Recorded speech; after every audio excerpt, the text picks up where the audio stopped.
할렐루야! 평안한 한 주 보내셨나요? 2021년 6월의 마지막 째 주일입니다. 오늘도 거룩한 주일을 맞아 함께 온라인을 통해 예배를 드리는 사랑하는 모든 청년들에게 예수님의 한없는 은혜와 평강이 가득 넘치시기를 간절히 기도드립니다. 6월 한 달도 벌써 이렇게 빨리 지나가 버렸어요.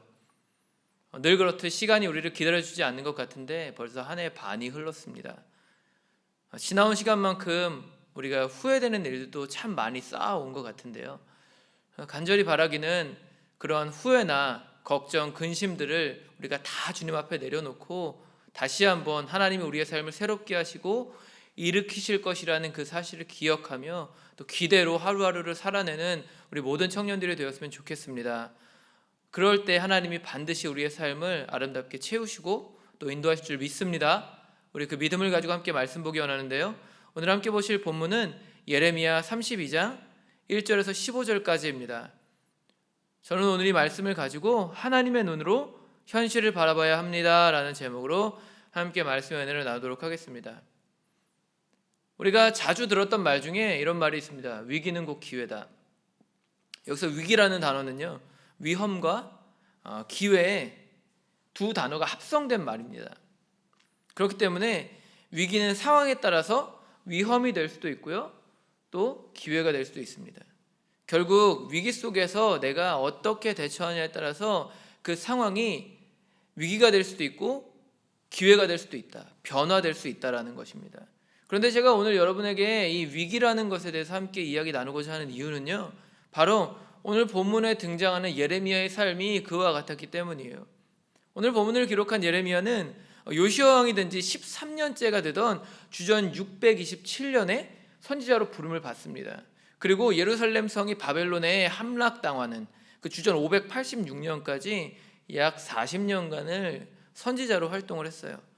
우리가 잘 아는 바와 같이 예레미야가 선지자로 활동할 당시는요, 이스라엘이 남과 북으로 갈라진 지 약 300년 정도의 시간이 지난 때였습니다.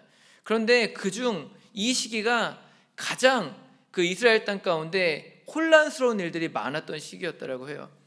그들의 형제였던 북이스라엘은 주전 722년에 이미 아수르에 의해서 멸망을 당합니다. 그리고 이제 약 150년이 흐른 뒤에 남유다마저도 이 고대 근동의 패권국으로 자리 잡은 바벨론에 의해서 예루살렘 성이 함락당할 그 위기 가운데 놓여 있었어요. 그런데 이러한 시대 속에서 오늘 예레미야가 선지자로서 남유다 땅 가운데 전한 메시지는 무엇입니까?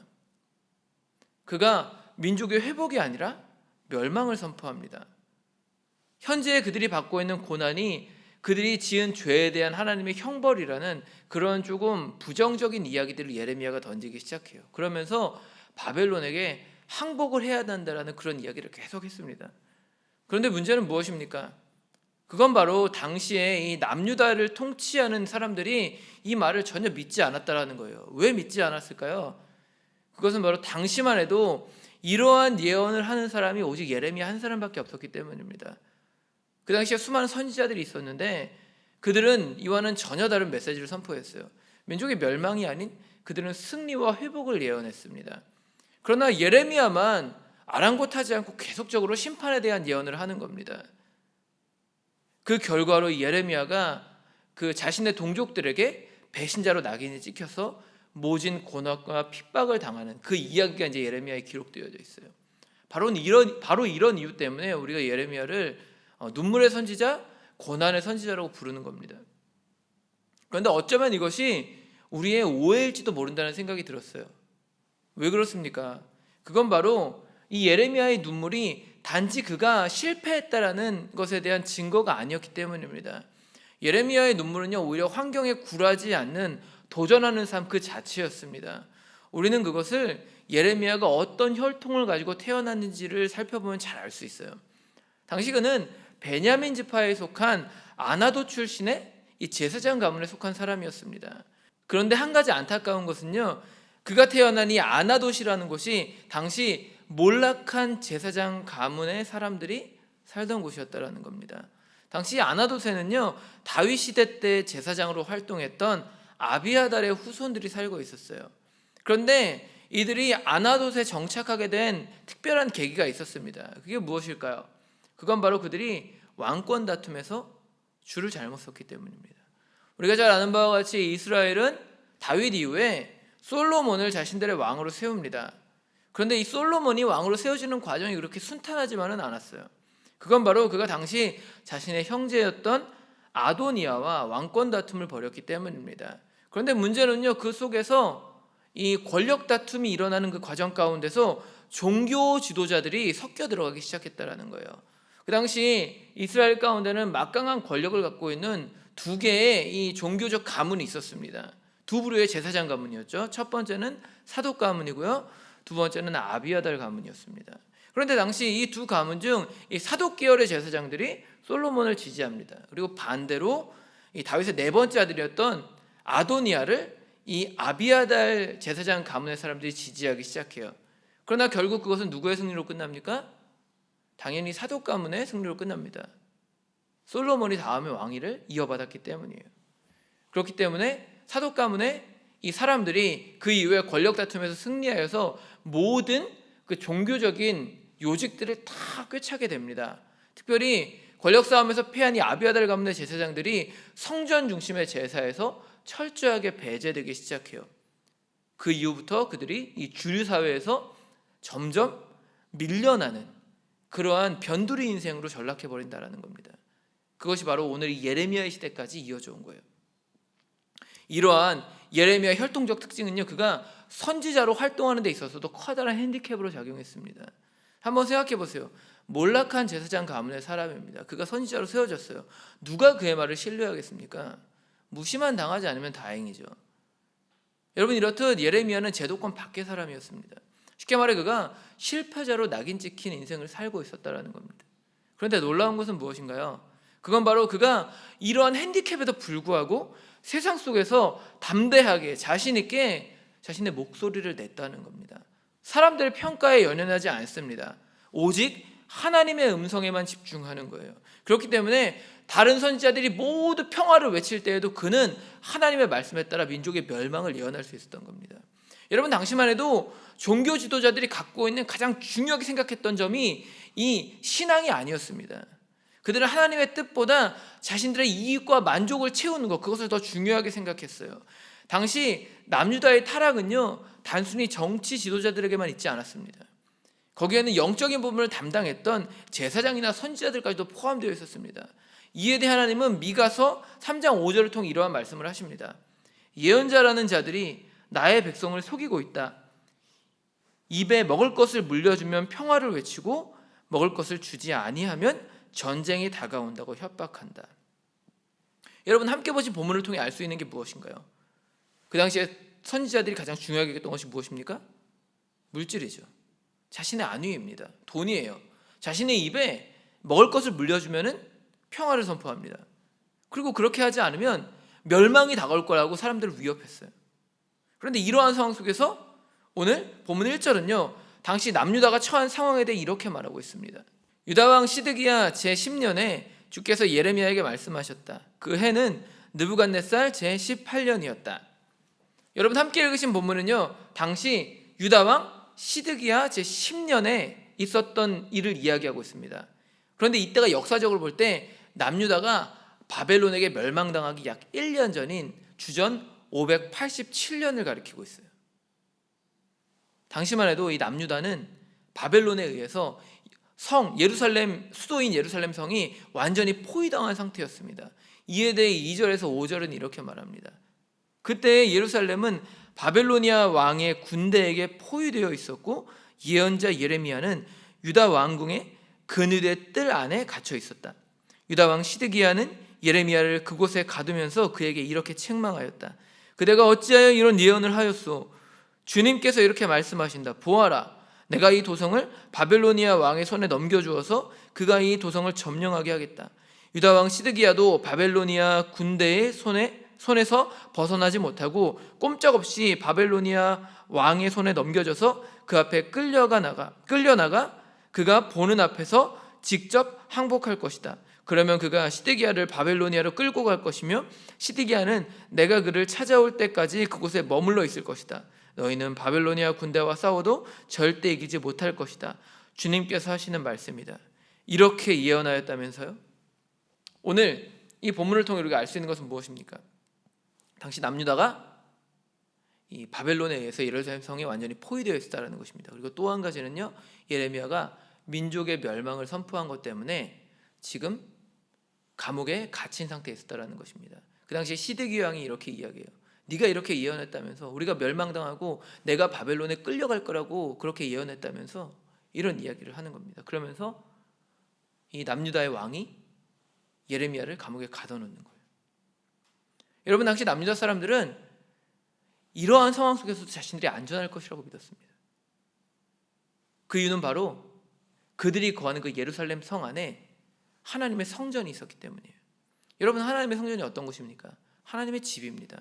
하나님이 자신의 이름을 두기로 택하신 곳이에요. 그런데 어떻게 그러한 성전이 멸망당하도 생각할 수 있었을까요? 그들은 단 한순간도 그런 생각을 하지 못했습니다. 그래서 시드기야 왕도 예레미야의 말을 듣고 화가 나서 그를 옥에 가둬버린 겁니다. 그런데 문제는 무엇입니까?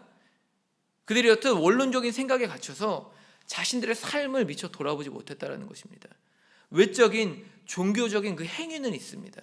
그러나 그것에 감춰진 자신들의 타락한 삶을 그들이 바라보지 못하는 거예요. 아니, 어쩌면 외면하고 싶었을지도 모릅니다. 여러분, 자신의 죄를 들여다보는 일이 쉬운 일인가요? 결코 그렇지 않죠. 그러나 그것을 피한다고 해서 다 해결되는 것은 아닙니다. 당장에 아프고는 힘들 수 있어요. 그러나 현실, 그리고 나를 바르게 바라볼 수 있는 눈이 필요합니다. 말씀에 비춰서 나의 현재의 상황을 바르게 정직하게 봐야만 한다는 거예요. 단순히 하나님만 믿으면 잘 될 것이다라는 이런 기복신앙, 그것에 낙관론에 빠져서는 안 됩니다. 하나님 주신 참된 소망은요, 이 기복신앙과는 전혀 달라요.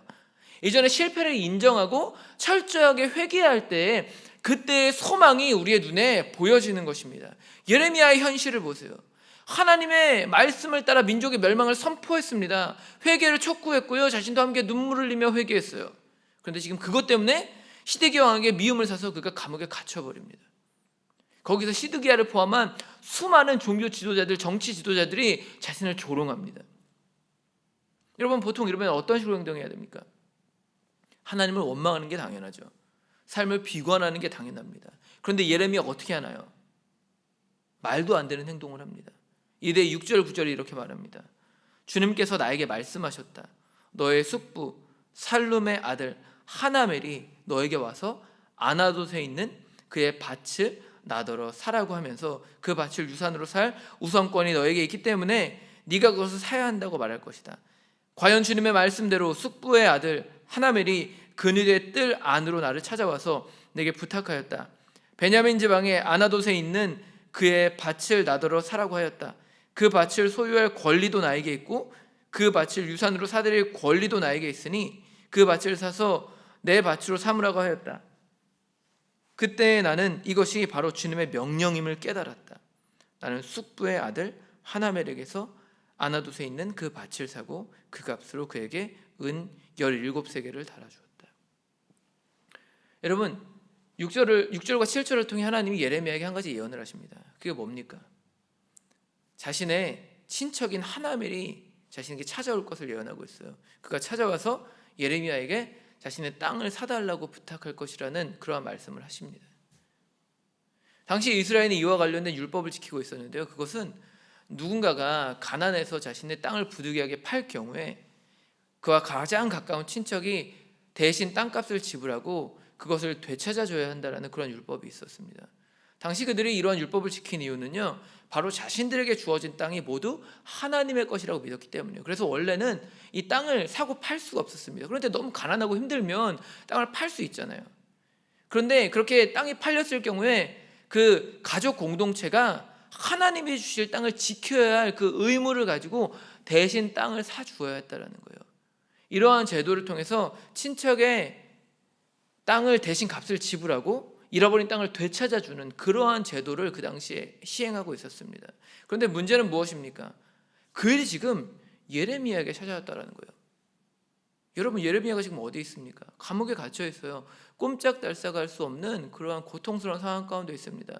민족의 멸망은 코앞으로 다가왔고요. 하나님의 뜻대로 예언하다가 자신은 감옥에 갇혀버렸습니다. 언제 죽을지 모르는 암울한 현실이에요. 사람들은 여전히 멸망의 현실을 바라보지 못한 채 자신을 조롱하고 있습니다. 여러분, 이런 상황 속에서 갑자기 친척이 찾아와서 네가 좀 대신 돈을 지불하고 땅을 좀 사줘라고 이야기했다고 생각해 보세요. 예레미야 기분이 어땠을까요? 설령 돈이 있었더라도 여러분 그걸 하고 싶었을까요? 아니요. 자신 목숨 하나만 건지기도 지금 버거운 상황이에요. 그런데 그깟 땅이 뭐가 그렇게 중요합니까? 물론 예레미야가 하나님 앞에 미리 그러한 일이 일어날 것이라는 말씀을 들었어요. 그러나 하나님이 찾아와서 부탁할 때 알고 있다고 하더라도 고난이 닥친 그 삶의 자리라면 그것을 지키는 일은 결코 쉬운 일이 아니었을 것입니다. 눈앞에 놓인 현실이 너무 암울했기 때문이에요. 선뜻 하나님의 뜻을 따르기가 힘들었다라는 것입니다. 그런데 하나님의 일이 찾아왔을 때 예레미야가 어떻게 합니까? 그때 내가 이것이 하나님의 명령이라는 것을 깨달았다라고 말해요. 그리고 그 말씀에 순종합니다. 자신 앞에 놓여있는 암울한 현실에 예레미야가 갇히지 않아요. 이해할 수 없는 상황입니다. 그런데 하나님의 뜻에 순종하기로 결심합니다. 그런데 중요한 것은요, 이러한 믿음의 결단을 통해 예레미야가 하나님이 주시는 놀라운 구원의 약속을 받게 되었다는 것입니다. 이에 대해 14절 15절에 이렇게 말합니다. 나 만군의 주 이스라엘의 하나님이 말한다. 이 증서들 곧 봉인된 매매 계약서와 봉인되지 않은 계약서를 받아서 옹기 그릇에 담아 여러 날 동안 보관하여라. 참으로 나 만군의 주 이스라엘의 하나님이 말한다. 사람들이 이 나라에서 다시 집과 밭과 포도원을 살 것이다. 여러분, 오늘 암울한 현실 가운데 있는 예레미야가 자신 앞에 닥친 이해할 수 없는 상황 속에서 사람들을 원망하지 않습니다. 하나님도 원망하지 않아요. 오히려 그 속에서 하나님이 주신 뜻이 무엇인지를 깊이 묵상합니다. 그리고 담대하게 하나님의 뜻에 순종하여 그 땅을 사요. 그런데 하나님은 이러한 예레미야의 순종을 보신 뒤에 그에게 이렇게 말씀하십니다. 사람들이 이 나라에서 다시 집과 밭과 포도원을 살 것이다. 여러분, 지금 예레미야가 달라진 게 있습니까? 아무것도 없습니다. 민족의 멸망은 코앞에 다가와 있어요. 자신은 죽을 처지에 놓여 있습니다. 그런데 순종한 예레미야에게 오늘 하나님이 뭐라고 말씀하시나요? 회복을 말씀하십니다. 여러분, 예레미야 단 한 사람만이 아니에요. 민족 전체가 회복될 것을 예언하셨어요. 그런데 중요한 것은 무엇인가요? 그게 바로 예레미야가 산 땅을 통해서 이루어진다는 거예요. 그 땅이 회복의 증거가 된다는 것입니다. 예레미야의 그 믿음의 행동 때문에 그 땅을 회복시키겠다고 주님이 약속하셨다는 거예요. 여러분, 그러므로 오늘 우리는 이 예레미야 행동을 통해서 진정한 믿음이 무엇인지를 다시 한번 생각해 봐야만 합니다. 여러분, 믿음이란 무엇입니까? 그것은 현실의 바탕을 두고 있나요? 그렇지 않아요. 하나님의 약속의 말씀에 기초를 두고 있습니다. 그렇기 때문에 현실에 매여 있는 상태 가운데 있다라면 우리는 절대로 믿음을 지킬 수가 없습니다. 여러분, 그러므로 현실이 힘들고 어려울수록 더 말씀 앞에, 하나님 앞에 가까이 나아가야만 해요. 약속의 말씀 안에서 희망을 발견해야 한다는 것입니다. 때로는 하나님의 말씀이 전혀 이해가 되지 않을 때도 있을 것입니다. 그러나 하나님이 어떠한 분이신지를 안다라면 우리는 그 상황을 극복해낼 수가 있습니다. 우리가 믿는 하나님이 어떤 분이십니까? 만물의 창조자이시죠. 우리를 구원하셨고요, 지금도 온 열방과 우주를 통치하고 계십니다. 그런데 그 하나님이 예레미야 32장 8절을 통해 우리에게 이렇게 말씀하십니다. 그들이 내 백성이 되고 나는 그들의 하나님이 될 것이다. 여러분, 오늘 이 본문에 나와 있는 백성이라는 단어를 주의 깊게 살펴보세요. 여기 사용된 히브리어 암이라는 단어는요, 누군가의 눈으로 일한다라는 뜻이 담겨 있습니다. 그렇기에 만약 하나님의 백성이라면 그는 반드시 하나님의 눈으로 일해야 된다는 것을 오늘 말하고 있는 거예요. 아무나 현실을 바라보며 비관적인 생각에 빠져서는 안 된다는 것입니다. 살아가다 보면 때로는 힘들고 어려운 일들이 우리까지 다가올 때가 있습니다. 오늘 코로나로 인해 다가온 이 현실, 이처럼 우리에게 이러한 어려운 일들이 다가올 때가 있다는 거예요. 그런데 그때 종종 주님은 우리에게 이해되지 않는 일을 시키실 때가 있어요. 오늘 마치 본문에 나와 있는 예레미야와 같이 말입니다. 그런데 중요한 것은 무엇입니까? 그때에도 우리가 하나님의 뜻에 순종해야 한다는 거예요. 이사야 55장 9절은 이에 대해 이렇게 말합니다. 하늘이 땅보다 높듯이 나의 길은 너희의 길보다 높으며 나의 생각은 너희의 생각보다 높다. 여러분, 오늘 우리 앞에 하나님이 정하신 길과 내가 정한 길이 있습니다. 그 갈림길에서 여러분 무엇을 선택하시겠습니까? 오늘 성경이 뭐라고 말하나요? 하늘이 땅보다 높듯이라고 말합니다. 나의 길이 너의 길보다 높다라고 말씀하고 계세요. 하늘과 땅의 차이라고 말씀하시는 거예요. 비교할 수 없다라는 것입니다. 하나님의 뜻은 완전하시고 그 뜻은 모든 것을 완성시키십니다. 우리의 뜻은요, 불완전하죠. 한 치 앞도 내다볼 수 없어요. 그래서 나를 의지하고 세상을 의지하면 두렵고 불안한 겁니다. 그러나 하나님을 의지하면 실패한 길 속에서도 여러분 희망을 발견할 수 있어요. 예레미야를 생각해 보세요. 태생적으로 꼬인 인생이에요. 태어났는데 몰락한 가문에서 태어났습니다. 특별히 몰락한 제사장 가문, 그 가문에서 태어났어요. 하나님이 선지자로 부르셨는데 자신이 사역을 하는 40년이라는 시간 동안 그것이 자신의 그 태생이 자신의 그 사역을 계속 발목을 잡습니다. 그러나 하나님이 그렇게 꼬인 인생을 통해서 꼬인 이스라엘을 회복시키시는 거예요. 놀랍지 않습니까? 여러분, 그러므로 우리들의 삶이 실패했을지라도, 그리고 눈앞에 보이는 것이 하나도 없을지라도 절대로 하나님을 놓치지 마시기 바랍니다. 그렇게 할 때 그 신실하신 하나님이 우리에게 미래에 대한 확실한 약속을 허락하실 것입니다. 하나님의 눈으로 세상을 바라보게 하실 것이고 하나님의 눈으로 현실을 파악하며 담대하게 믿음으로 하나님의 뜻을 행하는 삶을 살게 하실 거예요. 그러므로 이번 주 한 주도 여러분 그 믿음으로 실패를 딛고 일어나 하나님의 약속을 붙잡고 순종해내는 저 여러분이 되시길 바랍니다. 그 순종을 통해 하나님이 보여주신 소망을 붙잡고 초유의 승리를 기대하며 담대하게 우리에게 맡겨진 그 표대를 향하여 전진해 나아가는 저와 여러분이 되시기를 예수님의 이름으로 간절히 축복합니다. 함께 기도하겠습니다. 하나님, 오늘도 우리와 함께 하시고 인도하심을 감사드립니다. 우리들의 삶이 때로는 이해할 수 없는 현실 가운데 놓일 때가 있습니다. 하나님의 뜻에 순종했는데도 불구하고 하나님, 현실의 어려움들이 다가올 때가 있습니다. 이제는 인생이 끝났구나, 이제는 나에게 희망이 없구나라는 생각이 들 때가 있습니다. 하나님, 그러나 그때 우리가 하나님을 향한 믿음을 놓치지 않기를 원합니다. 그 순간이 결과가 아니라 과정이라는 사실을 우리가 기억하기 원합니다. 하나님, 그것을 기억하며 신실하신 하나님, 우리를 선으로 인도하신 하나님, 우리를 승리를 향해 이끌어 가시는 그 하나님을 바라보며 하나님, 이해되지 않는 현실 속에서도 주님의 말씀에 순종하기를 원하오니 하나님, 그 순종을 통하여서 하나님 회복의 열쇠를 우리 가운데 허락하여 주시옵소서. 회복의 약속을 허락하여 주시옵소서. 그 약속이 단순히 나 한 사람뿐만이 아니라 내가 순종한 그 약속을 통하여서 하나님, 내가 살아가는 모든 땅 회복되어지는 놀라운 역사를 만들어낼 수 있도록 우리를 사용하시고 우리를 인도하여 주시옵소서. 하나님, 믿음으로 나아갑니다. 믿음으로 주님의 이름을 부르시며 주님의 손을 붙잡고 나아가오니 오늘 하루, 이번 주 한 주 하나님 앞에 우리의 삶을 맡겨드리며 그렇게 우리에게 주어진 십자가의 길을 하나님 담대하게 걸어갈 수 있도록 우리 한 영혼 한 영혼을 축복하시고 인도하여 주시옵소서. 그렇게 할 때 우리 가운데 풍성한 열매로 채우시고 우리가 살아가는 곳곳을 하나님 아름답게 회복시키실 것을 믿고 의지하며 오늘도 살아 역사하시는 우리의 구원자 나사렛 예수 그리스도의 이름으로 감사하며 간절히 기도드렸습니다. 아멘.